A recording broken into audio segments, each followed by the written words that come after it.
Assalamu alaikum wa rahmatullahi wa barakatuh. Nyongera kubera ngate babuza ko fan proji wano no wendi kubera ngate kutusako ensonga ezenjawulo bwe zitambula mu ggwanga aliya Uganda sako ne bwero ggwanga kwali eyo angatana kubera ngate tugattako olinda chi subscribing ka notification bell kokone kwa kadako kaije kubera ngate ka kwalatinga whenever ulona bande severe jo kubera ngate ofuna notification kakati agaliwo saweno gegano kakati ensonga eziriko mu ggwanga le Uganda ngayo mchimanyi tuli mukadde ka bya ofuzi tuli mukadde ka politics eno NRM wero NUP enani kwegamba embeera ya bunkenke era nga buli ducha wabawo epya ebyewunyisa byongero kubeera nga temunange bibeerawo kakati mukulu Robert Kyagulanyi Ssentamu ali kuchocha era nga munange abakulu aba NRM olumwe kubeera nga temunange bamutaddeko ba blogger balemeddwa bamutaddeko ba TV presenter balemeddwa baguze abamukwabo ababadde abeeranga nabo ne bamaliriza nga bamwefuulidde nabo balemeddwa kakati ekiriwo Robert Kyagulanyi Ssentamu basize babeere nga temunange bamutwala mu nnyanja era nga waliwo omukyala avuddeyo anabeera nga temunange atwala Robert Kyagulanyi Ssentamu mu nnyanja alina ebigambo byayogedde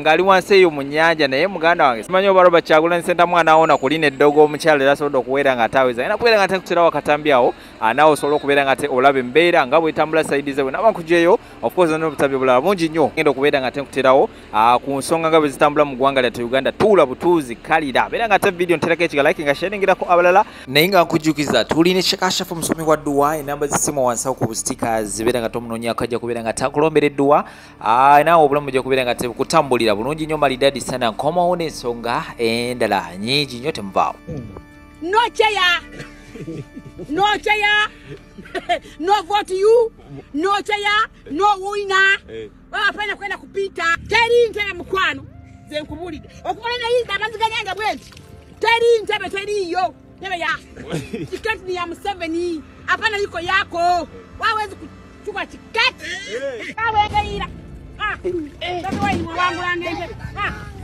mwangu lange ntebe baby wine teri ntebe mukwano ze nkubulide okumana nayiza amaziganyanga bweti teri ntebe teriyo tebe ya Museveni entebe givuyeko nze nga bentebe amazi gampade bikisa owangu lange entebe ndi mu nnyanja owangu lange entebe n'ogitwala anga yonge owangu lange entebe ze nkubulide teriyo Abamerika Abajamani abawo abali musawa Museveni yagenda okuwangula baby wine kaida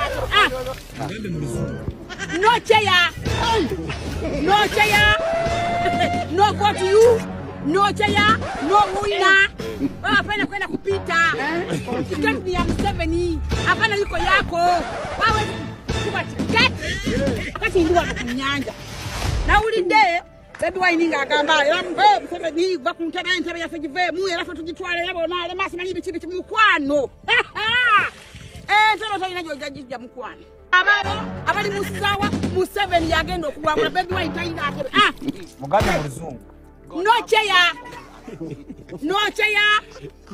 no vote you no cheya no winner wapenda kwenda kupita tiketi ni ya Museveni hapana yuko yako wawezi kuchukua tiketi ndio bena amanyiyo baby wine yoyo munange ene ngulubanyo oja kusoka weyo kubanga wena size na ulala gambo kulala ka kipande cyo wano omuntu anakitimba obutimbi bwati kiragenda kumuleka mukwano wala ojo gena ngwege eno bagambe bajawunyedde okusanga ngolese ekipande enepi bana eno mukwano sotawana bagambe okwera kwa bulali ekipande kye bakitwadde kimu ekitawu sinakira bako obuda ntambula nanjagala kulaba ekipande kiriyo mwebale kujja Segona kubanga toyinza kungamba nti Segona fe twamukowa kowadda ebyo byawuza mbwazzaaka zako yezeeko kale nuupu ku luno nategedde nti mutuuka ku gulawundi leero wenzikiriza nti nuupu mutuuka ku gulawundi kubanga Segona senga mumuwadde kaadi ne mumuwa kaadi Segona mubadde mugenda kutulengera akatufaamu olwo Kiyimba yabadde ajja kubanga ne Magoola ali saidi era eri katolo Kiyimba kulonda Kiyimba direct naye mwebale nnyo wale ddala tayina kyayinza kuzzaako aje independent tulabe aje independent gwe yawadde n'ennuma ezaala kyakozeeko kimala tayina na byakoze omwala gwe nateete guguno mugutunuulire bannange mutunule omwala gwe nateete guno mugutunulire gugenda mu mwaka mulamba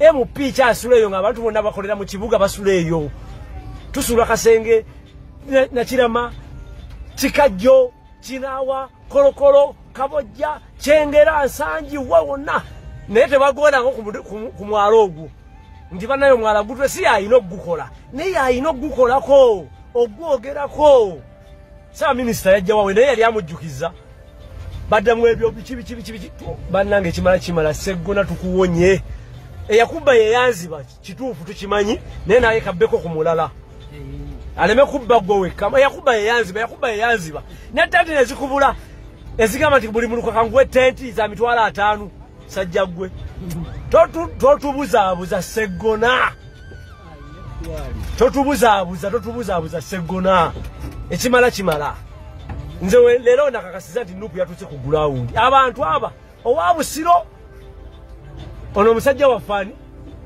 Matovu Charles oyo mwalonze mudiza kadi Matovu Charles awayo ntono okuziika awayo amabugo gebiri naye nga agawaddeyo atuuka era asindika omubaka ti bannaye olwekusinzira amabugo ga mitwalo 2 agawadde naye nga agawaddeyo fe kuba tukolera bingi kutubeeramu akusanga awo nakubongako naye Seggona abatwala omwana ku Gombe nayeebuzaabuza n'omusaka nayeebuzaabuza Seggona ekimala emyaka 15 nze kati nabadde mbaaganye basajja mwe bonna bampuuga ng'ambaagala naye mwantamye mwenna Kabeera Road Mayor namuvuddemu ku luno nabavuddemu ekimala ate Seggona weesonyiwe Walukaga tamanyi haramu tamanyi Walukaga tamanyi naye mumuleke ekimala Walukaga leka tukamuwe naye abeereyo era ajja tukolera taddeko yatuwadde ebitaala buli wolyagala obulamu obw'ebbeeyi buli wolyagala okusula mu apartment y'emiliyoni 3 oyagala okuvuga ku motoka ey'ebbeeyi empya owulira oyagala obeere ku buli pati buli kabaga akali mu Kampala gwakamanyi buli kafo akasanyukibwamu gwakamanyi buli mwengo gwakafuluma champagne wayini akina biki ebyo byonna gwabimanyi naye nga toyina mulimu gwokola you're going to end up like this fool okay you see Uganda mubuguma nnyo that is your problem. Ugandans you get excited easily muchamuka you find someone ngatandise okwogera ebibozibozi ebyekisiru omanyi oyo mwana muto kalaze wano nga mulaba owulira yakatandika wano juzi naye akoze massage pala omwana yakatandika jjo wano juzi alina branch egindi ku gundi alinako ku Masaka Road alinako Ekyebanda alinako Salama Road alinako ebizimbe. You ask yourself muli mukyogo gwakola ogwina amagoba agali abunomo fe obanze gwe gwotakola ekyo kyokka kyosooka okwebuuza gubulwola bolinga jaleego olukoba ngajja yeepalawuda bwakulaga obulamu obunyirira bwokka akulaga obulamu obuli posh weebuuze akola mulimu ki? That is the first question kyolina obuuza. Akola mulimu ki? Era ogwo omulimu yagukola atya abalala gwabalemu okujja mu ssente? Oba kitegeera ekintu ekyo? So this fool is here fooling us. You boy like an envelope, okay? Toddamu tusiriwaza. Gwe chicken tonight. I don't know the names. My chicken tonight. I don't know the name. Sit down. Wasala bazaddebo amagenda n'amadda, okay?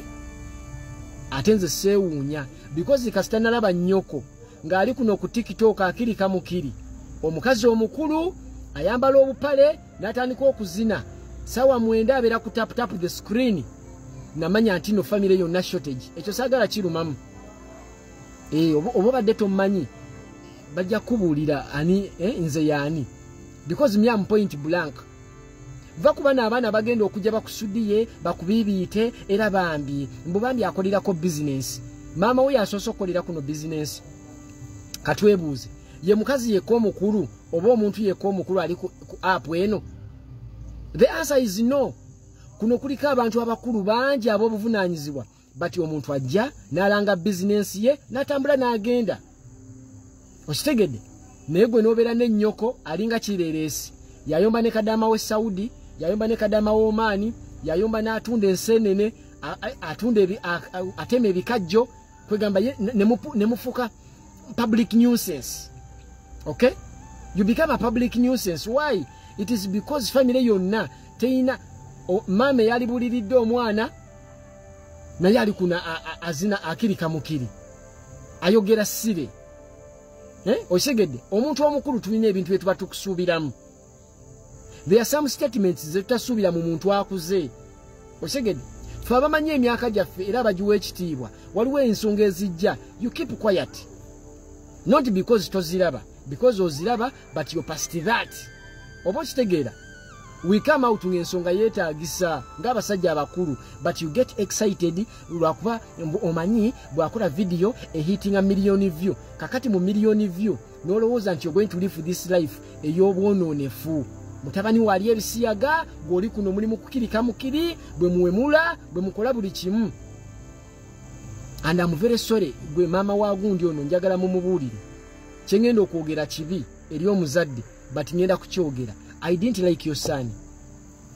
Nze mutabani wo saamwagalirawo. First time, you see nze sikisa. Omuvubuka saamwagalirawo. Kasita nalaba nga yeesize geisha mu kabina pa! Ne mmanya nti eyo shortage. Buno obwana bwagala okulivinga obulamu obulungi naye tebulina mulimu. Being a TikToker is not a job. These are my last words. Era buli agiraba message eno njagala ogitegeere. Being a TikToker, akina influencer, semanya motivation speaker, semanya subscriber. That is not a job. Okay? Nti ne bana abantu betulaba abazannyi omupiira ba Messi, ba I don't know football naye nze sibimanyi. Ababazannyi b'omupiira abafuna gigs ennungi ezifuna ssente eziri serious. Bayina omulimu oguli professional. Ne bana abatalina mirimu giri professional, at least they have emirimu gyabwe gye bakola. Osegedde buno bubeeranga bwa additional something nti bakusanze ku dduuka lyo ne bakuwa akalango. Ojja kakuba ogatte ku kino.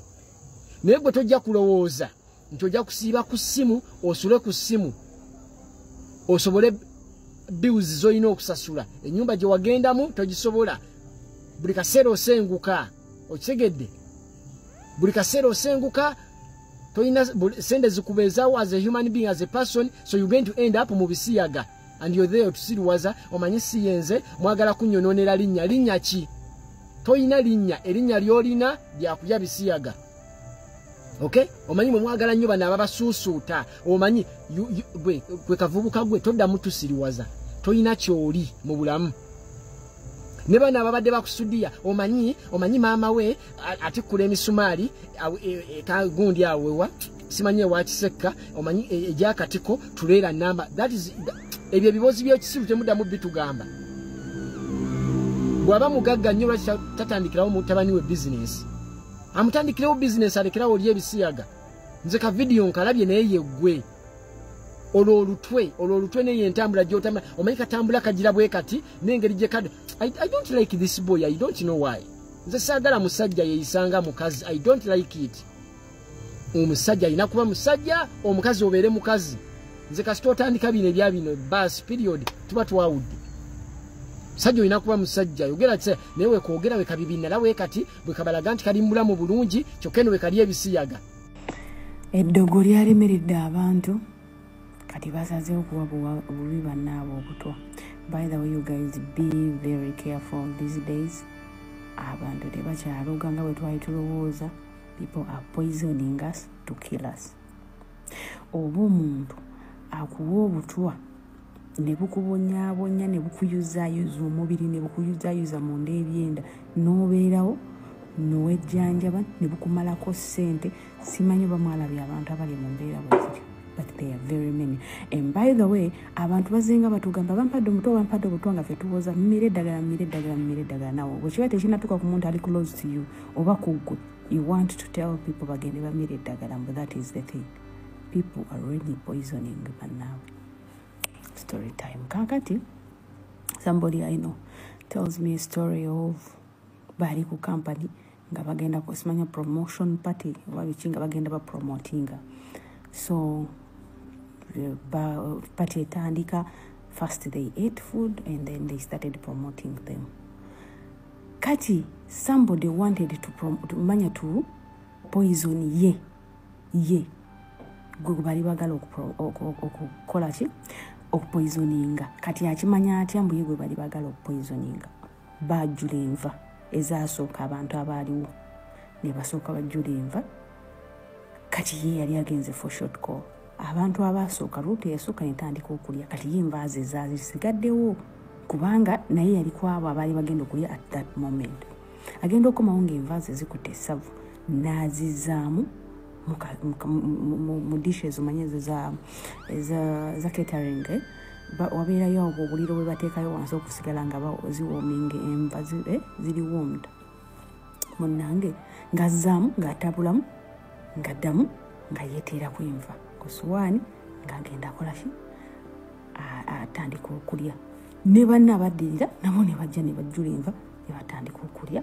And then the promotion thing went on. Yomuna mala ne badde ewaka. Buli yalya ku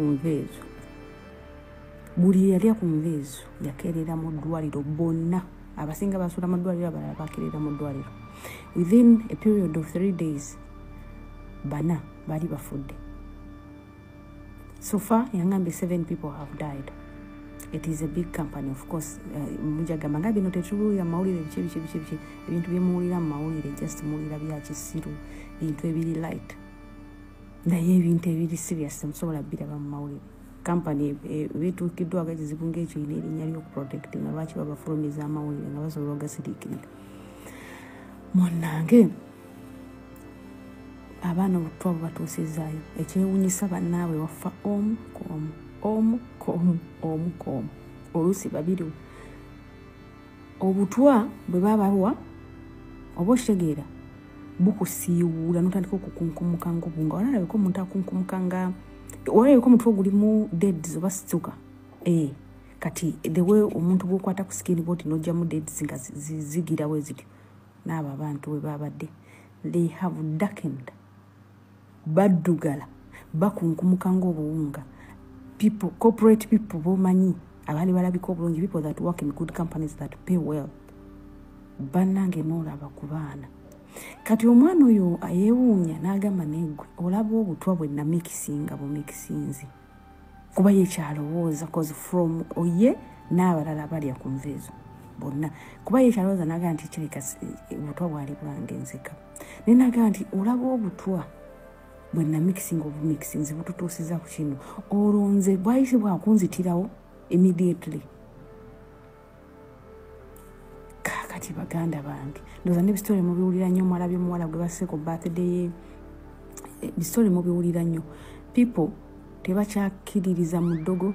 Abantu bamanyi nti okugenda mu ssabo kibi nnyo oba bakimanyi nti ebintu by'essabo singa bigaana okukwata goba obisindikidde bikuddira so essabo n'okusamira n'okuloga biriko consequences. Kati baddukidde ku kintu ekyangu ekikutwala immediately. People are going to poison you. Obuzibu nti tomanyi ani agenda okupoisoninga. Tomanyi butya bwagenda kupoisoninga because at that moment obeera olaba nga muliwo abantu bangi kati obeera ogawa kati obutwa babumpisirizeewa baali bamuse tamanyi ani yateeka obutwa mu mmere oba okitegeera baali bamuse yekka ekirungi nti kati ate ye akyasurvivinga ate akyaliwo akyali mulamu naye nga banne abalala bagenda bafa omu ku omu. Trust me, this is a big company. They have taken them to Kenya. They have tried doctors ab'ensi zonna babaleetera amadagala obutwa bugaanye. Obutwa bugaanye abaana balumizibwa obulamu bugenda ate nga babuwulira. Be careful, service providers. Ojja genda okola awantu nga mu family balinamu issues oba ka function nga company balinamu issues naki gwejjule obw'emmere mugirekawo fwa mugiwa abantu bajejjulire fwa omuntu akwata obutwa buteeke mu mmere nga tewali kamera ebakutte nga the issue can't be explained. You will be answerable. You will be you will be accountable for whatever will happen. Mubeere careful. Obutwa bwefudde obutwa abantu obutwa kati babufuulidde the next thing. Obutwa kati bwe bu next thing kati ate simanyi I don't know who is distributing obutwa. Nkugambye oli akuwa obutwa ne bukuye ne bubeera worse than cancer or sirimu kale oli omubi. Gwe n'olaba omwana bw'afaanana oddakeninga n'obanga eyafedda then notandika kusumbuka lususu nga mubeere bulungi mweraba be careful ensi yataami abantu bayonoonekedde ddala abalungi abatuwuliriza era abatulaba olunaku olwaleero tukyaddeko ewa Sheikh Ashraf Dembe. Sebo nsanyusa okubalaba. Amannya agange ye Sheikh Ashraf Dembe akola ku bizibu by'enjawulo. Omuntu singa aba alina ebirwadde tumusomereddwa, tumuwa amazzi ga lukuya nga bw'obadde ogalaba, tugenda abantu ku kyoto ne twokya emizimu emibi egibabaamu n'okulomba edduwa. Abantu singa abeera ng'ali wano atuuse sobola okumulombera edduwa, ne waba atatuuse nga mpadde amannya ge naye ng'ali wala. Naneetaase enamba yange yeno eri 0707363711. Namwe bannyinaffe abali ebweru oyagala okuba nti oyagala okulombera ku dduwa ng'olina ebizibu, viza zibuze, amaka gakolongotana, sente zikola zimpita mu ngalo, ojja kumpeereza ekifaananyi kyo n'amannya go, ebyo byokka bijja kummala, nja kukulombera edduwa, ojja kutereera. Olunaku olusembayo mu mwezi mba n'edduwa eyawamu ffenna n'abalwadde bange abakadde n'abapya. Salaamu alaikum warahmatullahi wabarakatuh.